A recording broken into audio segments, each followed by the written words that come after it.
Joe Rogan converts to Christianity. Why are all female podcasts about sex? And is Nicholas J. Fuentes a Fed? All this and more on the Innocent Villains podcast.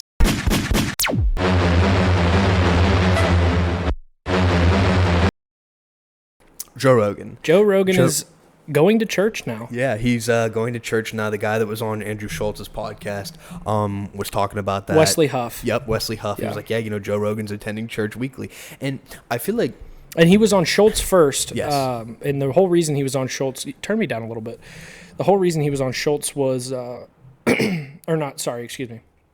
He was on Schultz first and then went to Rogan afterwards. The whole reason he was on Schultz, not the whole reason, but I don't know if you know anything about Billy Carson. I do. I remember the whole thing. Yeah, so there was a whole debate, and he basically just killed Billy Carson and ruined his entire... ruined everything. It's just so fascinating when you talk about Joe, right? Because I've been listening since 2020. 2019 actually, yeah. And he was always like kind of agnostic.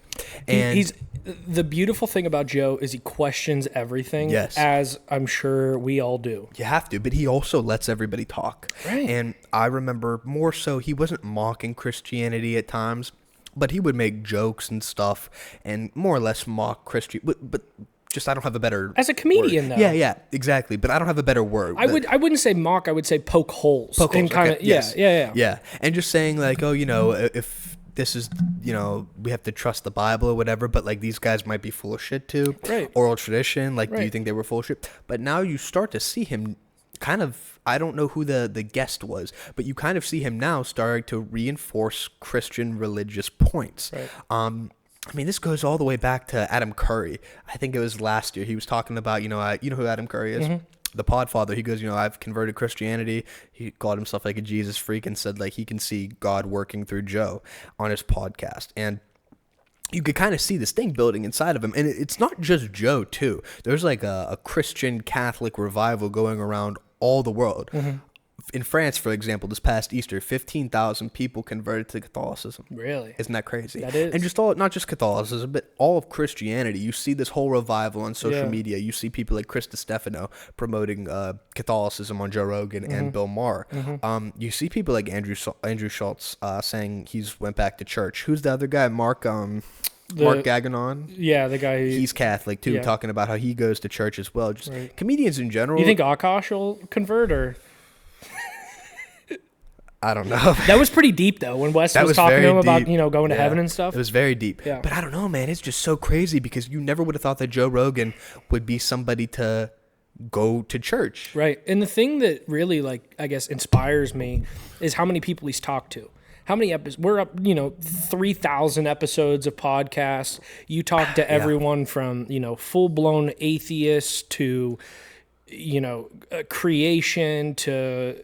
he talks to so many fucking people that it's beautiful that after all the information, and God bless Joe Rogan truly for being able to retain and spit out the information that he has and knows and talks to people that, are experts in ancient history and stuff like that. I mean, he's heard every lick of everything from aliens to God, literally. Yes.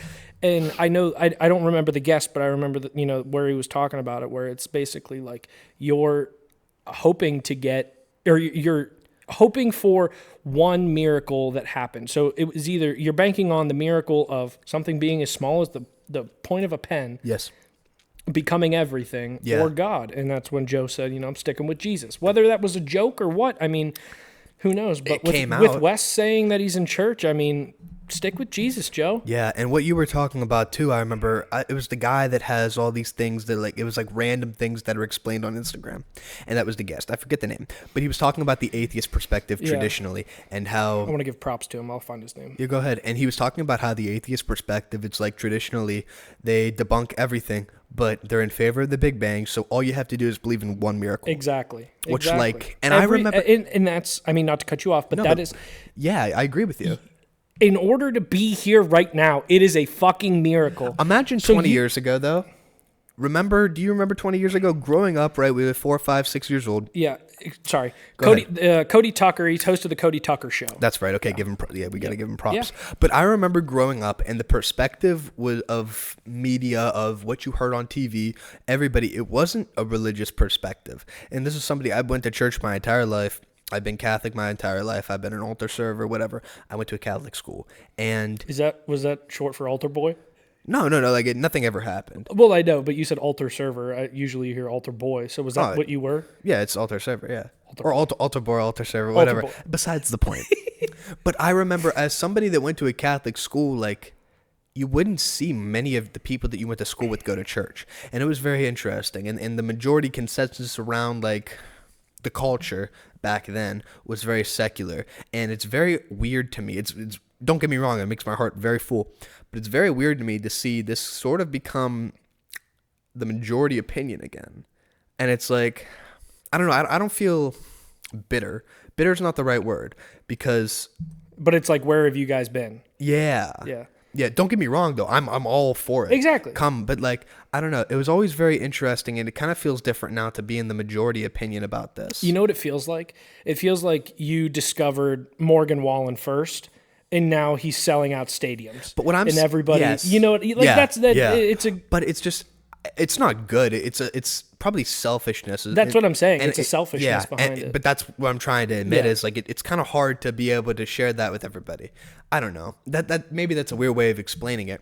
But like growing up, even saying making the sign of the cross, saying blessing the food before you pray, or praying before you eat, even in public places. Growing up, I remember kind of being ashamed of it.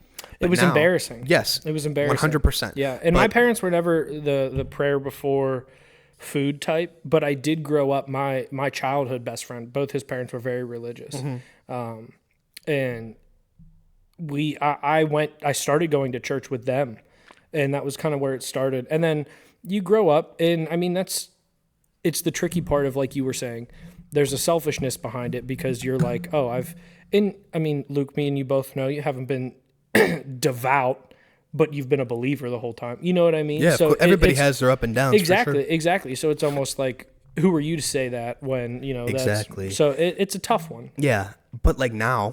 Are you mad at me since I've been questioning things for the past year? Everybody should be questioning everything. Yeah. That's the thing. It's the beauty of being alive. You can't just go along with a belief. There's a reason why you believe something. Exactly. If not, it'd be a cult.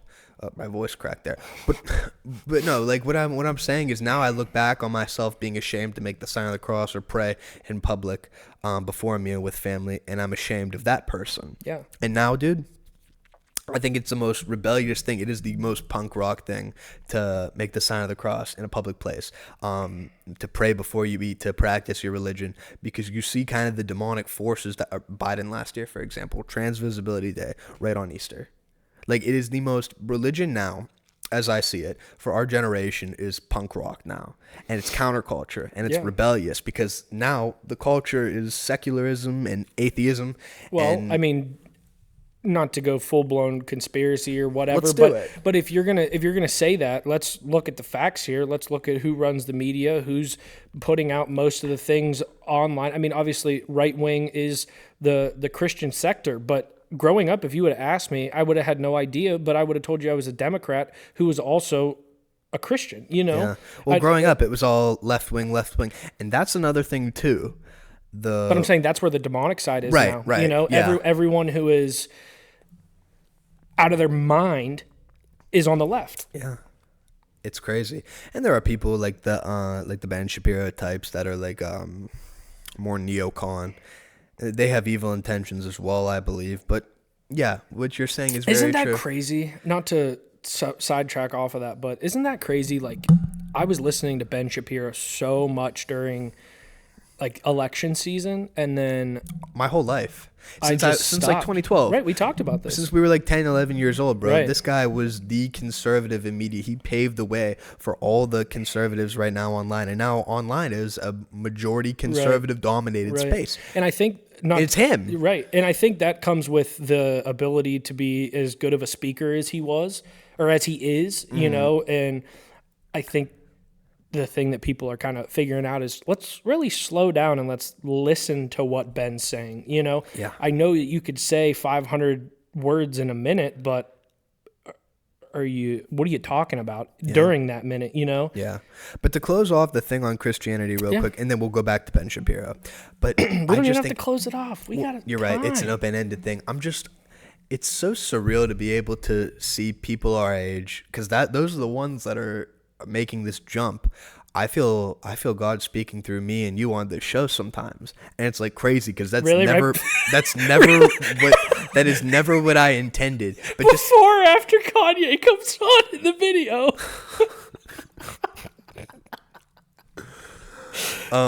After, yeah. But it's just a good song. Yeah, it is. But like just thinking back to it, like the intentions were never to do that, and it's so. It's surreal because I can feel it. Right. And I don't know, like it brings a tear to my eye almost. You know what I mean? Because like you hear people talking about, oh, the Lord works in mysterious ways growing up, right, all through your life, and it's like, oh, okay, until you actually feel Him working through you. It's surreal, and this is what Wesley's saying about Joe. And think about the amounts of people that he's reaching that have, maybe they wrote Christianity off, Catholicism, whatever, early on. Or maybe they haven't thought about it. And this is what my grandpa talks about all the time. He says evangelization, spreading the good news. Mm-hmm. And it's a tired message maybe, but that's what's happening with Joe. Yeah. It's very like you said, how many people were also maybe, I don't want to say followers of Joe Rogan, but are so in tune with him and listen to him at work every day or whatever, and they know his stance, and now they hear, oh, he's heard thousands of people, he's interviewed thousands of people, and now he's going to church, and it's like something really changed. Let me look into that. I guarantee you, since this news broke, we're gonna see some sort of statistic where, you know, I would say 500,000 people at least say that they've, you know, converted to Christianity or something. I guarantee you it's going to be it's beautiful, man. It's going to be a chunk of change. It is surreal. Just think, and I don't mean to glaze. I do not mean to glaze. Glaze Jesus or glaze Joe Rogan? Joe. Okay. But think about how lucky we are to have him, like, and be who we are in this time right now, being able to have all this access to all this information. And we weren't born 90 years ago, 100 years ago. Like, we were born now, and we are able to listen to him and listen to all these different perspectives based on everybody that he's brought on his show. Mm-hmm. And people criticize him because he lets everybody talk, but he allows the bad speech, the good speech, to be filtered out, and then whatever people decide, it rises up. Right, I agree. I wonder if he's had any issues, though, with views or anything like that, in regards to, I guess, politics. Because I will say, and it's no shade to Joe, I voted for Trump too, but I see Joe bringing up Donald Trump's name a lot more. Well, I mean, he is the president now, but I understand what you're saying. There's a lot of... Well, he is, but I mean, also, I get it. I mean, and it was a hot topic and a hot time, and Joe Rogan was at the forefront of it, you know? But he's criticized him, too, I will say that. He has. Which is good. I noticed it, like, he brought it up, and I was like, well, I guess you could have used a different analogy. No, definitely. Because I think he used Elon and Trump in an analogy. But at the end of the day, regardless of your political views, if you were a crazy left-winger, non-believer, whatever, you weren't listening to Joe Rogan in the first place. Kyle Kalinske was. Well,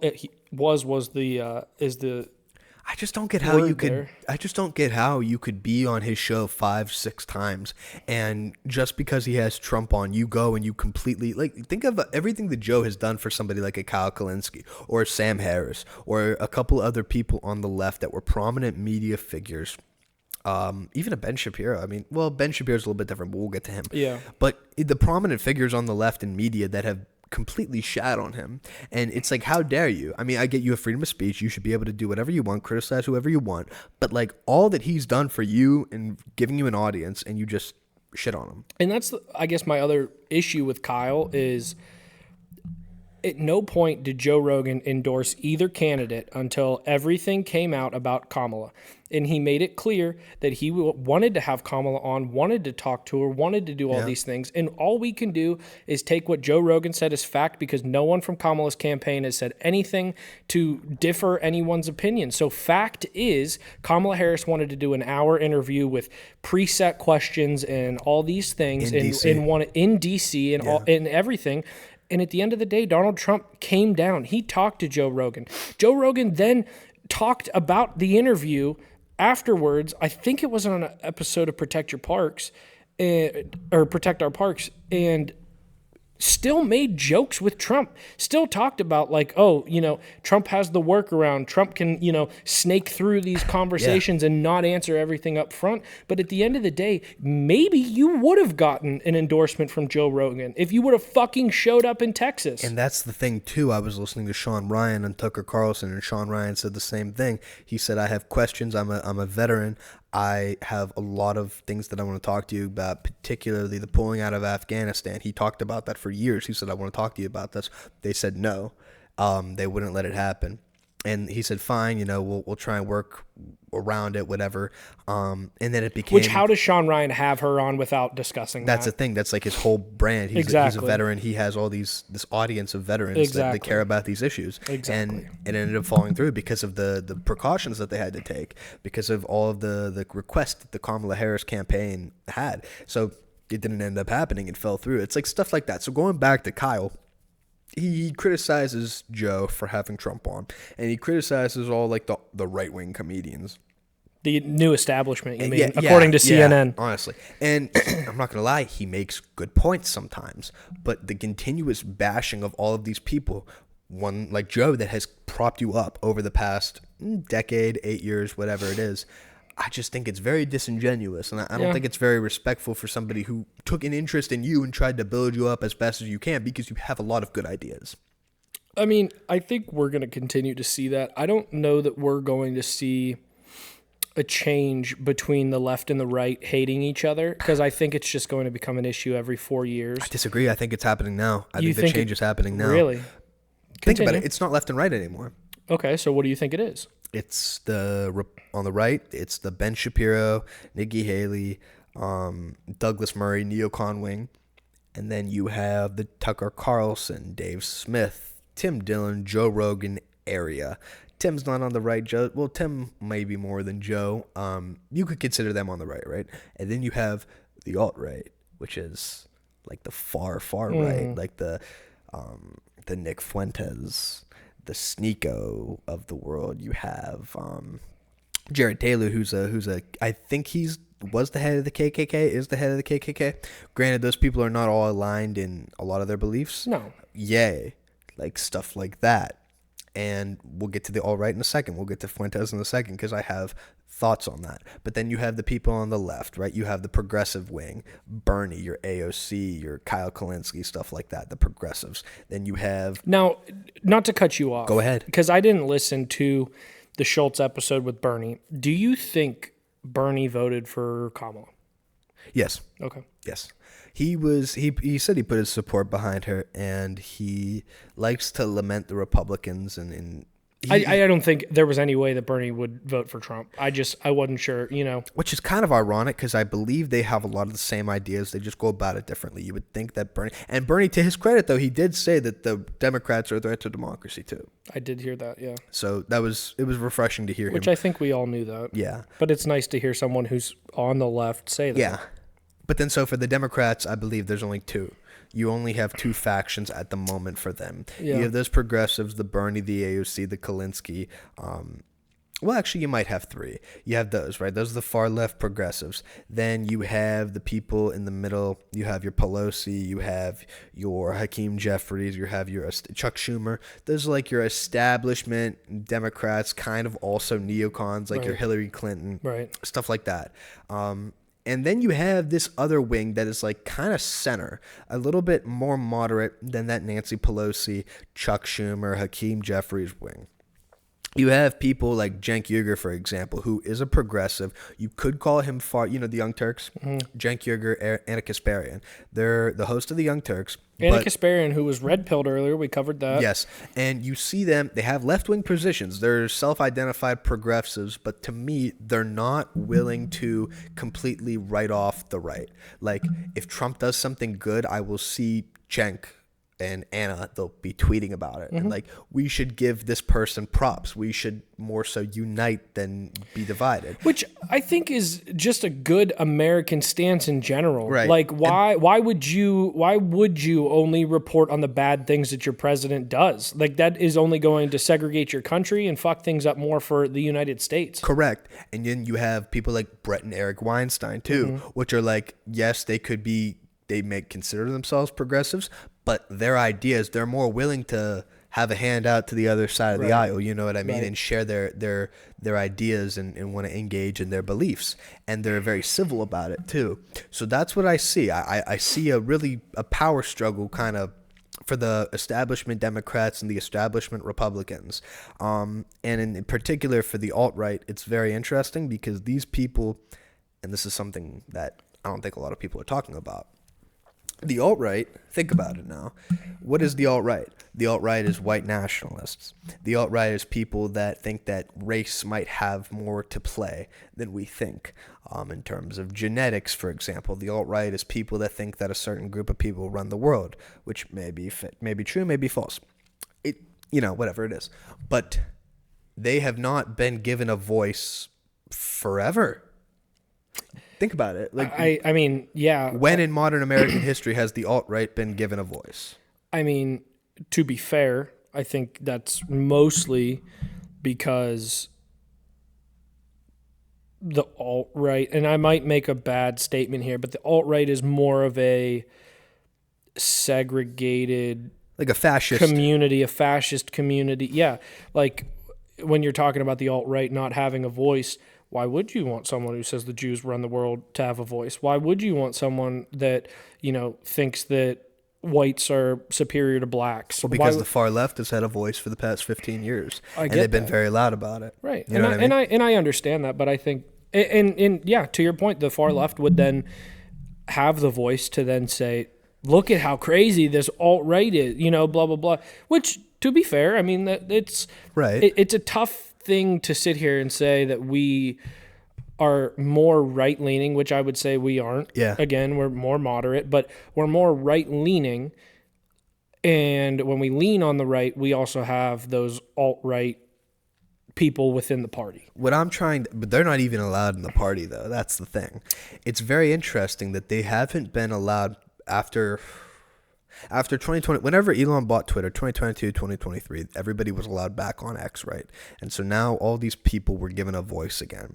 But all the way back in like 2012, 2013, when mainstream conservatives started to get silenced on Twitter and throughout the rest of that decade. But then you go back and every Republican president is labeled Hitler, Hitler, Hitler, all this stuff. And once again, these people aren't allowed to have a voice. And I think if you believe in freedom of speech, then it doesn't matter if you're ultra left, ultra right, moderate, progressive, conservative, whatever you are. If you have bad ideas, then you shouldn't worry about those ideas gaining traction, because over time, if those ideas are really bad, then the good ideas will come to the surface. Yeah. The problem is there's people at the top that don't want these right-wing, these alt-right, these far-right ideas to propagate through society. Right. Because they're very intriguing. I don't want to say that they're right or they're wrong, but they're intriguing because they haven't been allowed to be heard. You know what I mean? No, I 100% do. Which is why somebody like a Nick Fuentes, for example, is gaining popularity. I've been very fascinated with him over the past 6 months. Yeah, I know. And I'd like to know more, not because I'm intrigued to join the following, but I would like to know more simply because of what we were saying. The alt-right, as I would label Nick Fuentes right now, because of I have not seen anything other than Twitter clips and people talking about him being alt-right, being racist, being fascist, sexist, all these things. I've seen clips of him that do not make him look good, do not point him in a good light, anything like that. So that's why I guess I'm interested in where's your head at with this man. It's all very fascinating. I want to talk about Nick, but in conjunction with people like an Andrew Tate, for example.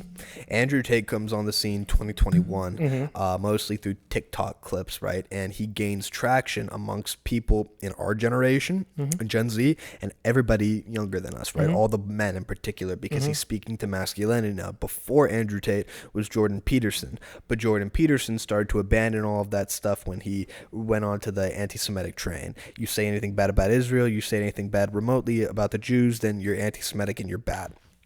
Okay, so he kind of abandoned that community, so they don't have anybody.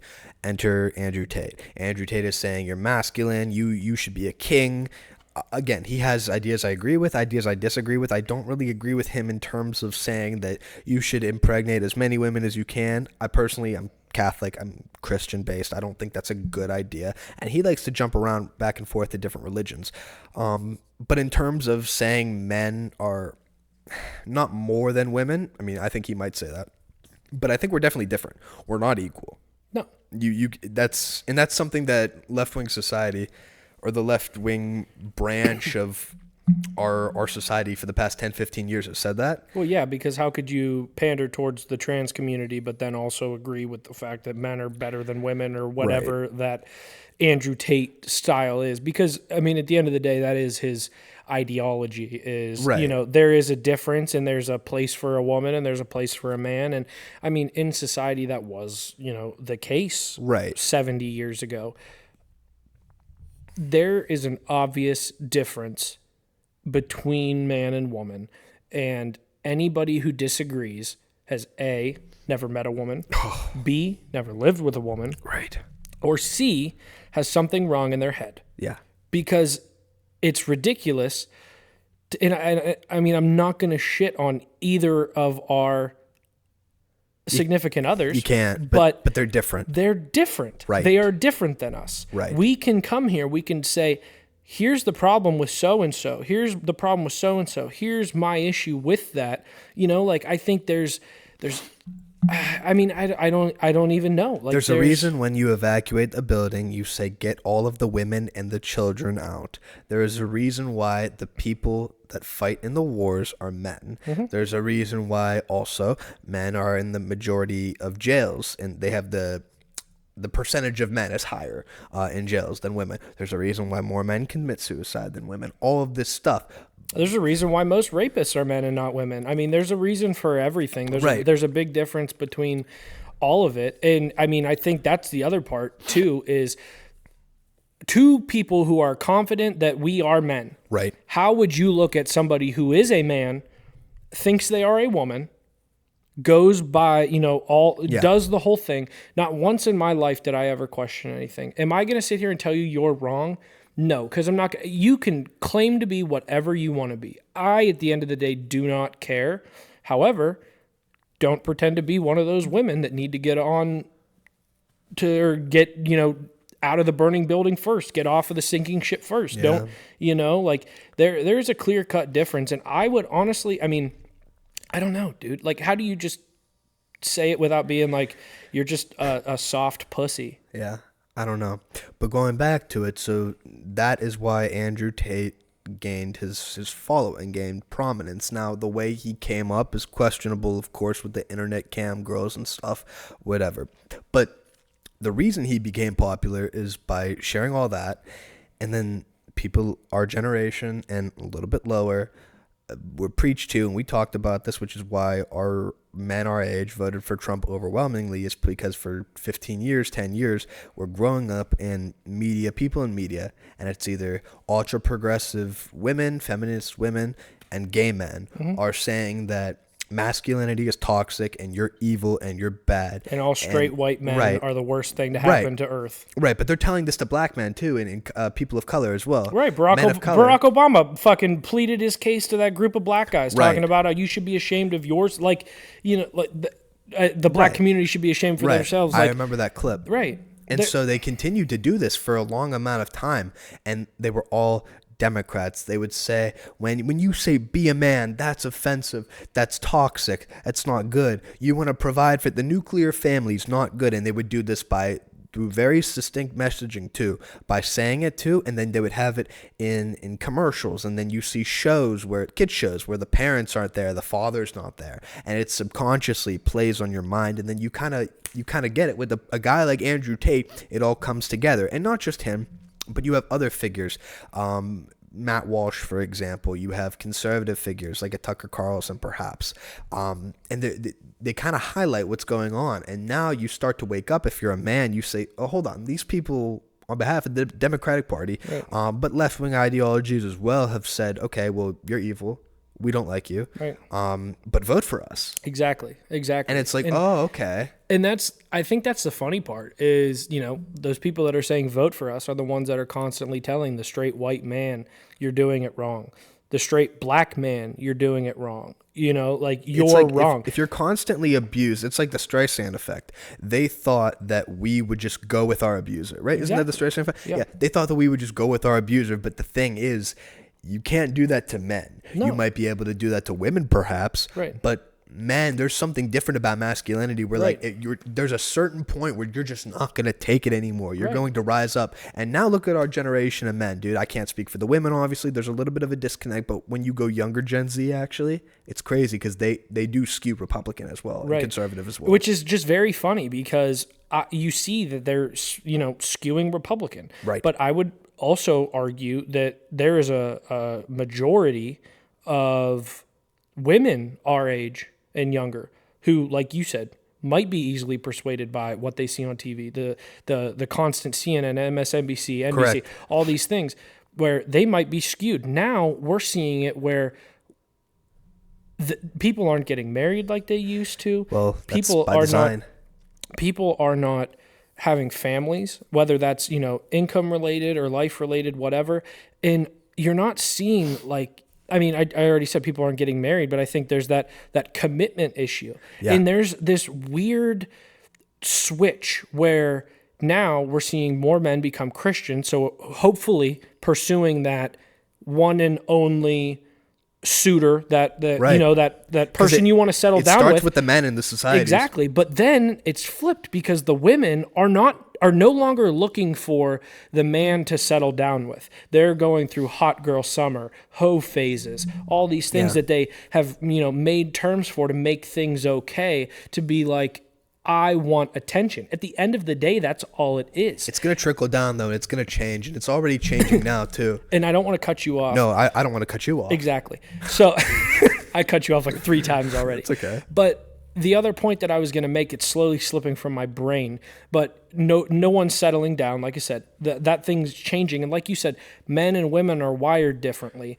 And 2 men that I could sit here and tell you are in committed relationships. You're engaged. I'm not. But at the end of the day, you're right there. Exactly. So we found the woman that makes us tick, the woman that we want to throw all of our attention to, all of our time into, all of our love, everything, our money, whatever, that one single person.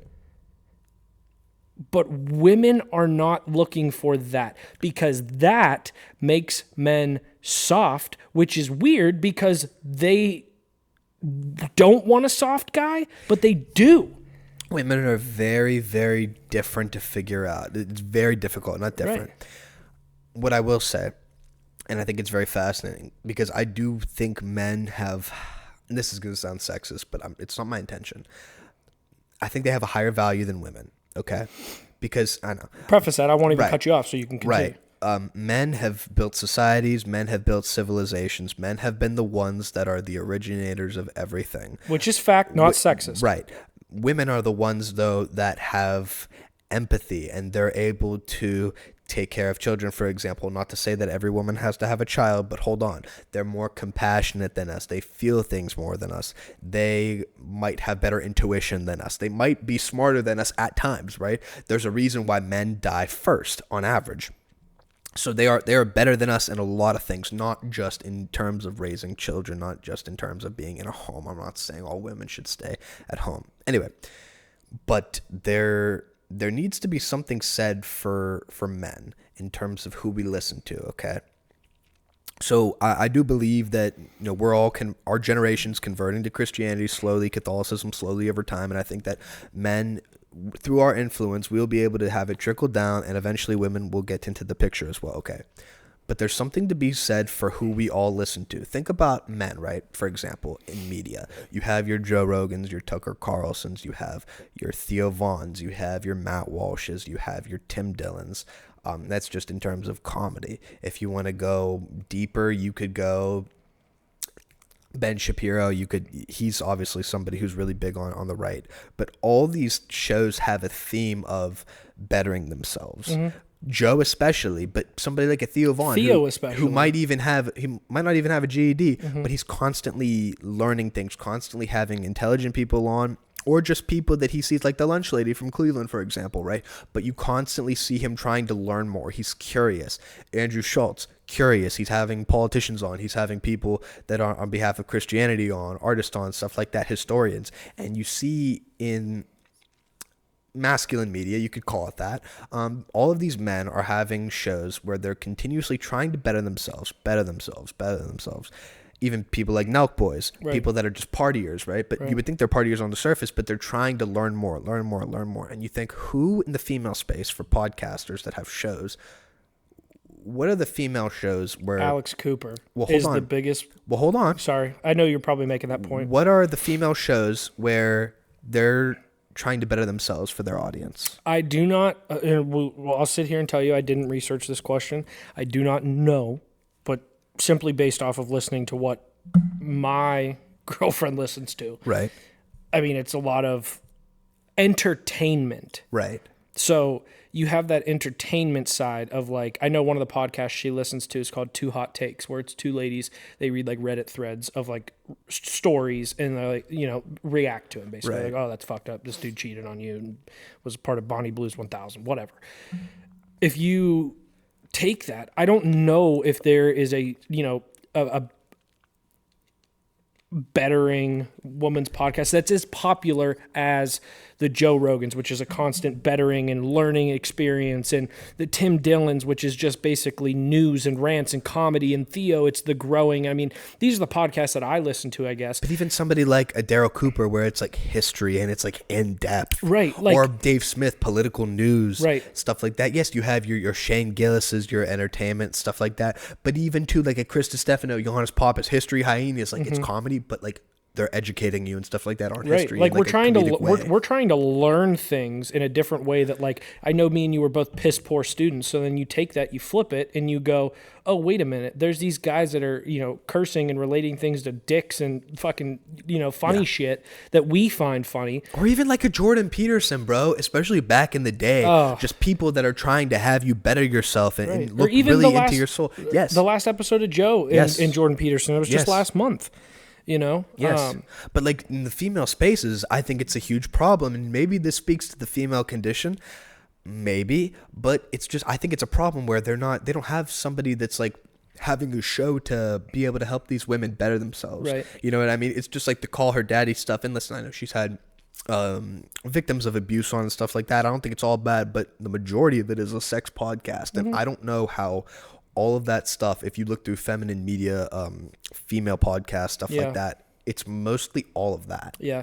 And I'll attest to that. And I guess the frustration that I see on that side of, we as men have been able to openly be pigs and talk about sex and be the aggressors when it comes to the sexual conversation and the fluidity and openness of being able to talk about, bro, I had some pussy last night, blah, blah, blah. That's dudes, and that's always been dudes. You never heard that from the women unless you were listening to like a female comedian, which that's just another irritating thing that I have, which is like, why can no female be funny unless they're talking about sex? Like, that's Nikki Glaser, I will say she's the exception. Nikki Glaser is funny, but it's still very sexual. I like when she roasts, though, is what I'm saying. Yes. But I agree, overtly sexual. Right. Women are usually overtly sexual. I mean, not every single one, but again, let's dive into the biggest podcast for women of the past 3 years has been Call Her Daddy, has been this girl talking about giving blowjobs and anal and derogatory things that are entertaining, I understand, to talk about or to listen to, because you never got that perspective as a woman. Right.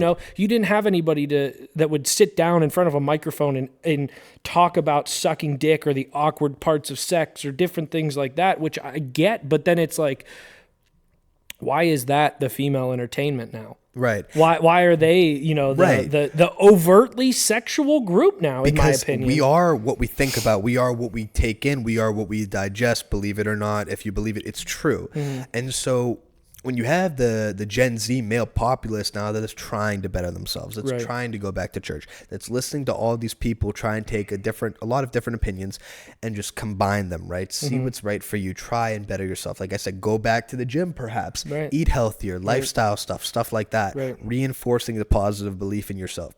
Where is that in the female space? We've asked that question for the past 10 minutes. That's also a genuine question. We can clip this, and I do want to hear. What are the self-help bettering women's podcasts or, things that they listen to? But I just don't think it's very harmful for the female part of Gen Z. Like, what are you taking in? It's not your fault necessarily. These things are just put out in front of you, and you're just made to just take it. Right. You know what I mean? Right. And it's entertainment. Yeah, it naturally comes in the algorithm, but it's like, where is their stuff? I don't think that's necessarily a referendum on them, but it's not going to help them. It's going to hurt them in the long run. Absolutely. And also, I have another question I want to pose. Why are so many female teachers having sex with kids? That's another thing. Do women not have the capacity for this stuff, this self-help stuff? Is that like a legit? It's a question. Do they not have the capacity to better themselves like that? Is that more so a masculine thing? Because that would make sense too. And that reinforces another alt-right belief. Yeah. I before you go too down the Fuentes rabbit hole, I'd like to say that I think to an extent, okay, my grandfather's sexist. Okay, my grandpa's sexist, no question. Yeah. And growing up, he would be like, "Grandpa, I don't know." But over the past year, I get it. Yeah. And it's like, if women were the only ones that would vote, then it's a Democrat every time. Right. And we all know they don't have the best ideas. I don't know. Also too, like you said, your grandfather, my grandfather, I just said, the woman's place in the kitchen and all that ideology came 70 years ago, probably when your grandfather was growing up. I'm sure your grandfather's mom probably didn't work. Right. So I don't know about your grandmother. I don't know if she worked. It was a different generation, but I know personally my grandmother worked and my grandfather worked. Both of them worked as well. My grandfather always, I believe, worked 12s or did something. He worked for GM. And my grandmother worked at a bank, but she always did the cooking. She always probably did the cleaning. She did those things. I remember watching, and it's not a sexist thing. It's, a form of love. But I remember I'd sleep over there and my grandma would always, cook breakfast. My grandpa would be sitting at the table waiting for the breakfast to be done. Give my grandma a smack on the ass. I swear, right hand to God, I've witnessed it multiple times. And I've went, hell yeah. But it's not even like I don't even know. They didn't have this. They didn't have these problems of the traditional gender roles back when this was going on. That was how they were raised. That was traditional gender roles are a good thing, and there's a reason why traditional gender roles exist. But also, too, let's not pretend that it was like this forever. You definitely had converging ideologies or converging beliefs. The whole thing in Nazi Germany, the reason they were burning the books, it wasn't Bibles that they were burning books about transgender ideology. In Amsterdam, for example, in the parts of Germany, maybe not Amsterdam, but Berlin, they were experimenting with all this, not satanic shit, but over sexualization. There was a lot of porn. There was a lot of sexual identity in terms of being homosexual, for example. It was all out there. A lot of degeneracy, prostitution. They were experimenting with all what's the word? It's on the tip of my tongue. Degeneracy, for lack of a better term. And just letting it all be out there. These things are up and down. Woodstock in 1969, all of the drugs and free love and sex everywhere, right? It was a real thing. Right.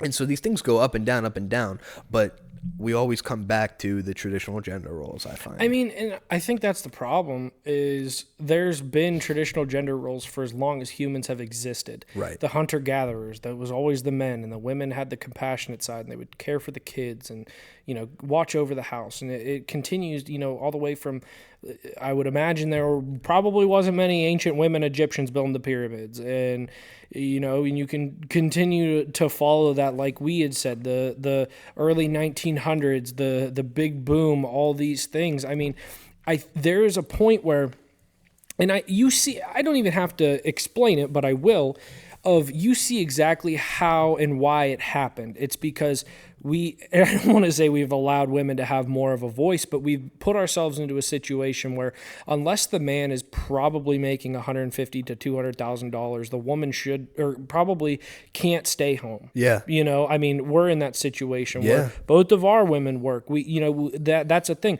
I want to sit here and tell you that I would love for her to stay home with my son every day? Absolutely.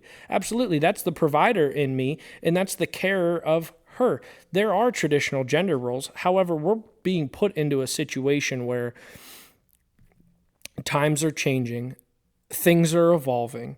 Women are I want out of the kitchen, blah, blah, blah, blah, blah. And now it's turned into like they grow up thinking that men think that's their place and they're pissed at men. So I think that's the problem. I think it's going back, though. To a get in the kitchen kind of deal? We're going back. So we were going really, really far left. And now, like, after the election, it felt like, dude, literally the day after the election, the country changed. My wiener was hanging differently. We started going to the right. Yeah. And it's very, it's very interesting, though. It's a big predictor. I think in terms of how far we go, I don't know. Too far right, I don't think it's the best thing. I think too much of either side would be the end of humanity. Because, I agree with you. Well, maybe not the end of humanity. We've had societies where it's been far left, far right in the past, but I'm saying the ultra far right would, I believe, cause segregation and a civil war. But the ultra far left would cause segregation in a civil war. Well, I mean, we kind of saw with the ultra far left, we saw how bad it can get. I think far right, I think that it could get a lot worse because the far right is very militant. The far right can be very authoritarian. And like you said, the Fuentes and the Sneeko, the different ideas behind race and religion and different things. I mean, God only knows what you would see if that was the case and whatnot. But, so with women, it's very interesting, but ultimately, I think that there should be more spaces for self-improvement for them. Again, I don't know if it's I'd love to know if there are. I'd check them out. Yeah, I would like to know in the comments, but that's that. Yeah. So you want to pause for a cup of coffee real quick? Please. And then we could start. But talking about the alt-right space and the people, the figures in the alt-right. Yeah. There's a reason why that's coming up. And one person in particular is getting very, very popular as of late, and that's Nick Fuentes. I've been fascinated with him over the past 6 months. Where does he stream on? Rumble. Okay. So here's a brief background on him. I watched the 3-hour documentary last night or the night before. And where's the documentary at? This is YouTube. This guy literally just made it last night. Send it to me. It came out 2 nights ago. Send it to me. Yeah, I will. It's very in-depth, and it's not necessarily shitting on the alt-right movement. It's more so just giving an in-depth take. And the guy shits on Nick. But he's a 26-year-old Gen Z. He started out as an 18-year-old libertarian. He was looked at by people like Ben Shapiro, Turning Point USA. He was a real up-and-coming star in the conservative space. But then he started to express views that were anti-Israel, potentially pointing the finger to there being a Jewish power structure. So immediately he was cut out of the Daily Wire option. Right. And he started to alienate all the people that were in that alt-right movement. And he would become somebody that was very prominent in January 6th. And this is important. There's a theory, let me get repositioned. There's a theory that Nick Fuentes is a CIA plant.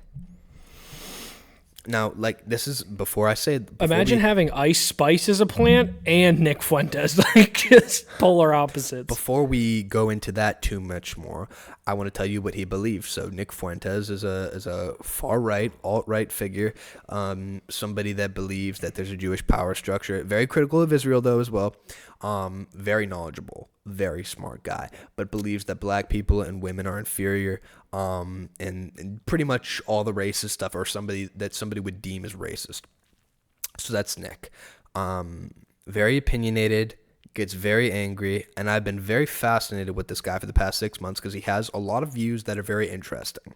But something that really woke me up, he also too has an internet army. They're called Groypers, and they will fight, and they can potentially influence things in the real world too. But it's like an internet army that can shitpost and like destroy somebody. So there's that. And I wouldn't consider myself a Groyper at all by any means. But I was listening to an episode yesterday, and I kind of started going down this rabbit hole the past 6 months, right? Believing maybe not believing all these things, but like paying attention to it more, and like the idea is starting to make sense. Yeah. What he said on his point of view is making more sense. Right. And the ideas are interesting. Yeah. What really kind of woke me up, though, and brought me back to reality 2 days ago was he was talking to a super chatter, and he started to go on this rant about women. And he said, we, as in the Groyper movement, we hate women. And I'm thinking, Now, don't get me wrong. They're work. Women are work. But I don't hate women. Not at all. And so... The only other person I'd rather be with. Right. And then, so I got in deep into this documentary. There's conspiracy that Nick is gay. And you can't necessarily be gay if you're leading an alt-right movement that is white nationalist, which is basically what he is. Mm-hmm. He's also 25% Mexican. Fuentes, his dad is half Mexican. When he was being questioned by the police after he maced somebody in the face because they went to try to kill him. I think that's what happened. He's on camera to the police saying, I'm not, the guy goes, you're a white nationalist. He goes, no, I'm Mexican. My last name is Fuentes. So there's that. Although he likes to talk about we, the white race, blah, blah, blah. He has famously never been with a woman, never had sex with a woman, still a virgin, but has also never had a girlfriend. And he says, oh, I'm Catholic, I'm saving myself for marriage, but then also says, too, like I might not ever get married. So there's that. But back to the CIA plant stuff, okay? So Groypers are incels, and yes, Nick correct. Fuentes is the biggest incel on the planet. Maybe not the biggest, but like think of him as leading the incel movement. Think of him as the incel leader, yeah. Correct. Okay, so here's where we get into the CIA plant stuff. Let's get into it. He was a big supporter of Trump in 2016, okay? Okay. So he's doing this stuff, he's promoting, but he's still fringe. A little bit of popularity. And then this thing called January 6th comes, and Nick is with Alex Jones and whatever, but in particular, he called for everybody to march into the Capitol, and he's got the loudspeaker, it's on video, that he is wishing death to people that are like senators. They're like legit senators, and this is played. Everybody that was a part of that went to jail, was prosecuted. For Nick. Correct. Not only that, but there was a point in time where he got a mysterious payment of, I believe, $250,000 in Bitcoin. Now, God, that's so loud when you put it down on the table. it is what it is. Now, Nick is somebody that was put on the no-fly list, was debanked, like they took away his bank account, could not use a payment processor, could only use Bitcoin and cash. But what he doesn't tell people is that demonetization, or not demonetization, but being debanked was only the FBI or CIA, whichever one it was, taking that away. The problem is, what this guy in the documentary said, is that they gave it right back a couple days later. Now, what person do the feds just give the money back to without being sued? A CIA plant? Potentially. Someone who's inside of the government, I guess? Or... But this whole thing with January 6th and him being the only person out of that whole bunch that did not get prosecuted and did not go to jail, despite literally calling for death, inciting violence, calling that people murder sitting senators. Yes. Pretty sketchy. Very. Why? Which is why you see people like Ben Shapiro, who I do not agree with, and Tucker Carlson, who I agree with on some things, but most things, but they call him out indirectly. They never say his name. He's like the boogeyman. He's a very fascinating figure. Say that he is a CIA agent, and Ben Shapiro called him a gay fad. Okay, so there's that. But here's the thing. He's very knowledgeable on a lot of foreign policy topics. He's very anti-Israel in terms of them having influence in our government, which is why he's getting so much traction right now. He streams on Rumble. He's live on Rumble 5 days a week. Always late. Always late. Always late. But his clips now are starting to go more viral and more viral. You know about ratioing somebody on Twitter? Mm-hmm. He's always ratioing Ben Shapiro in the comments, people like Ian Carroll in the comments, everybody, because in part the Groyper Army, but also too because there's this larger consensus of people questioning Israel. Okay. And I think questioning Nick Fuentes in general, I mean, like you said, he is someone who is a prominent figure who's also not allowed on Twitch, not allowed on Kick, not allowed on YouTube, any sort of streaming Instagram platform. So if you see that face, you know that's Nick Fuentes. You know he's going to say some crazy outlandish shit. But also, too, why does he not get freedom of speech as well?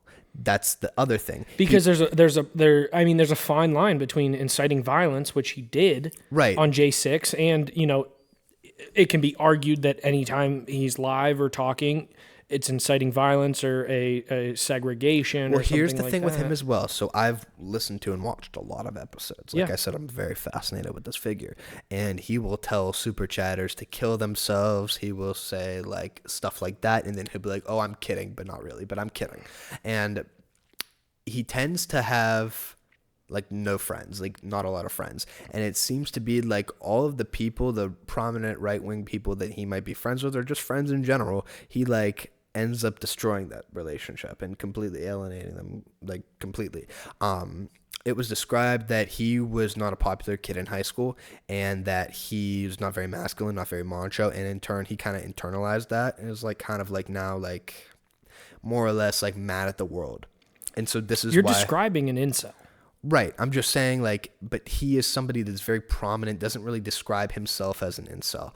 But his points, going back to his points, he says that there might be a bigger point to race than we are willing to admit, and that he doesn't think that you can trust really any people that are Jewish.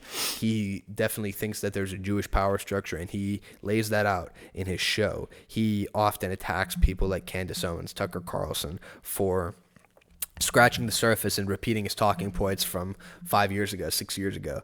And they're just getting to this ship now. And none of these people will have him on their show, which is very interesting. But he's gaining more popularity. And I don't know really, that thing when he said, "We hate women, Groypers hate women," kind of woke me up, because I had been very fascinated with this figure, and I think that he makes some decent points, some that are a little bit edgy, but I might agree with those too.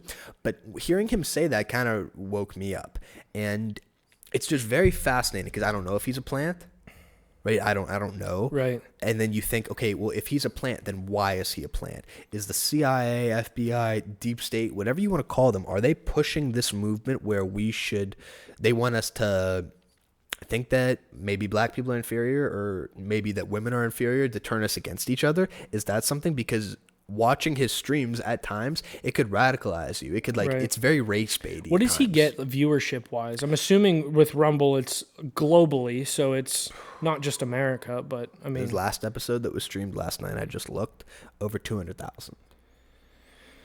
I mean, in the grand scheme of things, it's not an insanely high number. So higher. That's the kind of it's higher than Matt Walsh, though. I mean, I understand that, but it's also not higher than Joe Rogan. It's not higher than Tucker Carlson. Right, but it's on Rumble. Right, I get that, which is insane that 200,000 people are going to do that. 200,000, people that are influenced by him or whatever. On his Twitter right now, he's up to like 550,000 followers. I don't know, because I hear that, and I'm. Mind you, I don't listening. know what to think. I just don't know what to think. He's a very interesting figure. Right. And about certain races, you can't ignore some facts and Right. some statistics, Right. but at the same time you're around people that are these other races and like you don't see that either. I don't think that a certain group of people is not intelligent, but there's definitely stereotypes exist for a reason, is all I'm saying. And so I don't know what the purpose of this person is. I don't even know what his end goal is. I would love to talk to him and like understand like what he's trying to do. But it's very fascinating. I don't know where it goes. Like I'm saying, to try to tie it all back in, we keep going far right. Right. And like he's becoming mainstream now, but It's the getting traction portion. right. And I don't know if it's a good, I think it might be a good thing, but if he's a CIA plant, like it might be a bad thing as well. Yeah. And I don't know then what does it do to relations between men and women our age? And it obviously, like you said, I mean, he makes some points that were like, well, I hate women, the blacks, Jews, all these things. But in the back, but like it's stuff kind of like similar to Trump, but you see people now in the mainstream are kind of like repeating his talking points, like Matt Walsh on race, but like a softer PG version. A Well, PG and that's version and of that's why I'm trying to say is like someone like Nick Fuentes is just maybe saying the quiet part out loud, and then maybe he also instigates too. right. That's the thing. Right. The crazy part to me is I feel like a Nick Fuentes stream is something that, is a conversation that a group of dudes would have that would pray no one else heard. I mean, dude, no, people are in his comments saying like to rape people and stuff. Which is insane. The groypers are like, well, they're incels. It's an That's incel that's army. the incel Yes, army. That's the thing. And Did you watch that Hulu doc on incels? I watched a couple of episodes. It's yes. fucking nuts, dude. But that's who they are. Like that's these people, and Pepe the Frog. Everybody knows Pepe the Frog. Like that's the face of the groypers.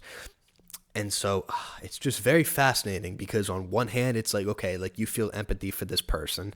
Obviously, if you're banned from a payment processor, if you were put on the no-fly list, if you, all these things, these people won't talk to you anymore. But also too, when I watched that documentary, you got to see the other side of it. And it's like, oh, not only he might be a CIA plant, but he also might be a piece of shit.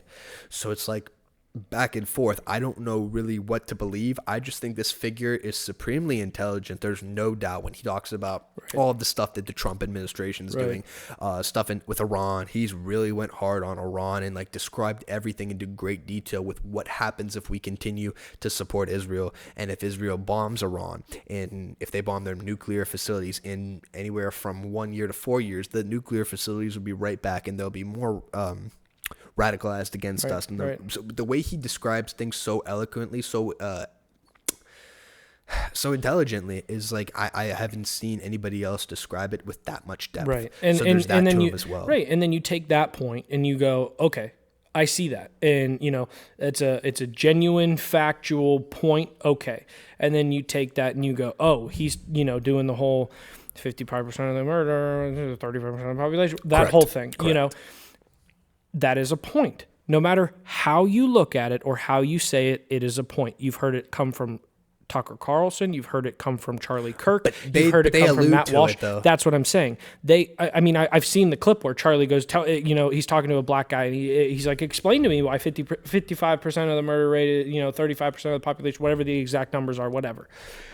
Like, the issue is you see those right-wingers make those points, but they don't go as far as Nick does. And I think that's the biggest problem where you're like, oh, let's feel bad for this guy because he was debanked and he was put on the no-fly list. But then let's also look at what he's saying. He's using slurs that we have been trained to never use. But think about it, though, He is saying words.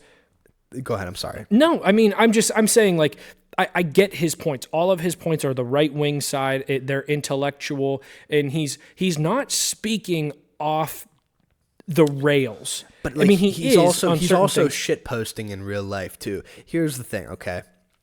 And I don't even know why I'm talking about this because you follow it more in depth than I do. You watch a movie like Pulp Fiction made in 1994, which is 31 years ago, basically 30 years ago from today, right? Yeah. And you see Quentin Tarantino and he's saying dead N-word storage. He's saying the hard R in front of Samuel L. Jackson, who is black. And the character doesn't get up in arms. Nobody talks about it anymore. He said that word, and for some reason, it was normal back then. Have you seen the movie before? Yeah, but it was also scripted. Right, but I'm just saying, like, it was in the movie, number one. And number two, you don't see anybody reacting back then, oh, this terrible racist movie, right? I mean, we saw the same thing with Django, though. Okay, but that was different because they were made to be racist. His character was not racist in the film. You look at something like The Hangover. Okay, Zach yeah. Galifianakis, he says the N-word, but it's the soft A. Nevertheless, if you said that today as a white person in a movie, it would be the end of the world. So Robert De Niro just did it in Bad Grandpa. Right, but that was a long time ago as well. He's singing... Right, the song. Right. I'm just saying, yeah. But it was 2013, I think, 2014 maybe. Regardless, that's not the point. The point is he like... would never do that now. The point is we've been like radicalized to... And it's like... You see what Matt Walsh is talking about with the N-word and how black people may hear it in a song and they might say it amongst other people, but at the minute or second a white person says it, boom, you go animalistic. I don't think that's right. But you see how we've been radicalized around slurs, right? And how that whole left-leaning, offending culture is still there. And it's like, does he low-key have a point by saying this? I don't know if I don't know if he's meaning to hurt people or not, but I think he is. But it didn't used to be like this. That's what I'm saying. Well, mind you, I don't want to say the N-word. I think it's a horrible word. I think it's something that you shouldn't say. It's disrespectful. It's a slur, obviously. But I know. No, I'm fucking right. I guess I look at someone like Matt Walsh, who I kind of stopped listening to, truly. I don't know. Like, there's, like you said, the alt-right, and then even that far-right, where I don't know if this is gay for me to say, but it was like Matt Walsh almost went too masculine on certain topics, where it was... I can't even tell you which one it was, but there was an episode that I was watching, and it was just very redundant, the topics that he chose to cover, because it seemed like we were talking about the difference between man and woman multiple times, or the race debate, or different things. So do you think that could be a psyop too? I don't think so, because I truly think that... I don't know. It's what do you hard. think? What do you think about Matt Walsh and Ben Shapiro? Like, what do you think about that relationship in the Daily Wire? I have a theory, and this is actually something that comes from Nick Fuentes, believe it or not. I think that the Daily Wire might be telling him it's okay to go a little bit hard on Israel and say, I don't care, it's not something I care about. I don't care about the country. And saying, I only care about America just enough to the point where they want everybody to think like he's okay with freedom of speech and stuff like that. I don't know. I could see that. And that was kind of the point that I took too, because I think I listened to an episode a little while ago where he was, talking about the subject and obviously staying away from it in a sense. Like he said, he's made it abundantly clear he's America first. That's all he cares about. An American blah, blah, blah. chauvinist is what he called himself specifically. Right. So you take that in their media realm, I see it, because I feel like for the Daily Wire to be successful, you have people like us who are going to say, Ben Shapiro, fuck that dude. He is, balls deep on Israel. Yeah. And then you turn that around and you go, wait a minute. Matt Walsh has this other side of things that if we just listen to Matt Walsh, who really doesn't talk about it but makes good Republican, right-wing standpoints, then, we could still listen to him, and his show will generate the money for the Daily Wire on that side of things, where people don't want to listen to Ben Shapiro. I guess I don't know who I can trust anymore, and that's a problem. Besides Joe, but even then, you have the people that say Joe might be controlled opposition too, when he has all of these tech people on. Your Zuckerbergs, your Peter Thiels, your Mark Andreessen, and stuff like that. All these people that might want to take us to a transhuman in space. Elon Musk, and that's the thing. What's your opinion on that too? We'll cover that. Gosh. What's your opinion on? I've been talking about Neuralink since 2021. I'm very much against it. I think it's the mark of the beast. I think if you have two groups of people, it creates two classes of people, essentially. I agree. I'm listening to you. I apologize. You're good. Trust me, you're good. You have the first person, the first class, which is the people that get the Neuralink, and they can do all this. Elon said if you have Neuralink, you're going to be able to talk without words. But also, too, now, if you're an employer, if you have Neuralink, you're much more attractive to an employer than if you didn't, because you can instantly download a language in 10 seconds. You could have telepathy. You can read minds. You can get information like that literally into your brain, download it into your brain. Whereas if you're not, then you're just a normal person and you don't have that capability. So two separate classes. They're going to be divided by the people that are very religious and don't want to take it, and the people that can't afford it. That's what you can have. And then you're going to have the people that... And you're going to have a hierarchy, and then you're going to have a... It's going to be like a class system, basically, but just middle, not even middle. The middle's gone. It's high class and lower class. And that's what it's going to be. I don't think it's... How terrifying is that? It's very terrifying. How terrifying is the adaptation of AI? I've had this conversation with my woman a long time ago. I don't know whether we have enough time to get into it. Well, basically, I think that God has restarted the world before. You've told me this. And I the think, younger Dryas. Right.